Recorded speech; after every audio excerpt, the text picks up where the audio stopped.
Sometimes we find out too late. The post is already out there, the bullying has already started, or your teen is already tangled in something risky online. This lecture is for those moments. Not the ideal ones, not the preventive talks, but the real ones. When your teen is hurt, scared, or caught up in something they didn't see coming or didn't know how to stop. Here's how you stay calm, show up strong, and help them move forward without panic or shame. Objectives of the lecture. By the end of this session, you'll be able to recognize when online behavior becomes harmful or unsafe. Know what to say and what not to say when your teen is already in trouble. Understand when and how to involve outside help. Support your teen through cleanup and recovery without losing trust. Start with safety, not judgment. Your first reaction matters most. If you find out your teen is being bullied, sexted, exposed online, or harassed, pause.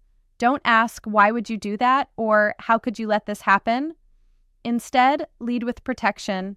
I'm glad you told me. I know this is hard, but you're not alone in this. Your teen is already dealing with fear, embarrassment, and possibly public shame. What they need is your presence, not panic.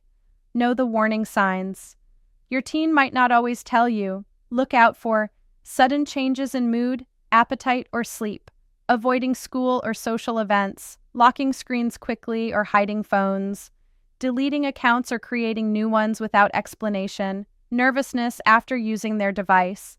These don't always mean something's wrong, but they're signals worth checking in on. What to do if it's online harassment or bullying. Document everything. Take screenshots of messages, usernames, comments, and timestamps. Don't delete anything until it's saved and backed up. Report and block. Use in-app tools to report abusive behavior. Block the person involved.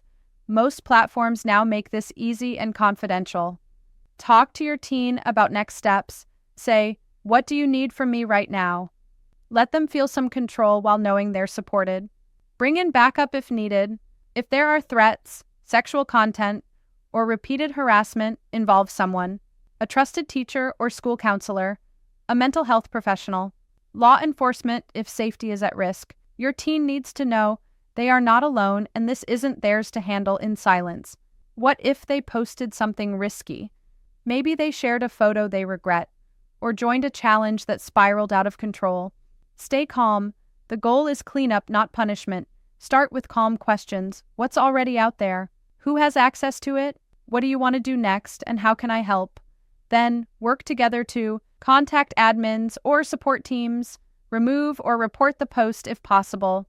Learn from the experience without shame. Example, a 15-year-old posted a TikTok joking about a teacher. It went viral. She was terrified when the school found out. Her mom didn't yell. She said, "This is serious, but we'll deal with it together." They wrote an apology, took it down, and the girl learned a lesson she won't forget, but without the shame that breaks trust. This is your emotional first aid kit. Review it once a year. Your teen will make mistakes. They're growing in public and often under pressure, but the most powerful thing you can offer is a safe place to land. Not every moment is preventable, but every moment is repairable if you stay present, steady, and connected.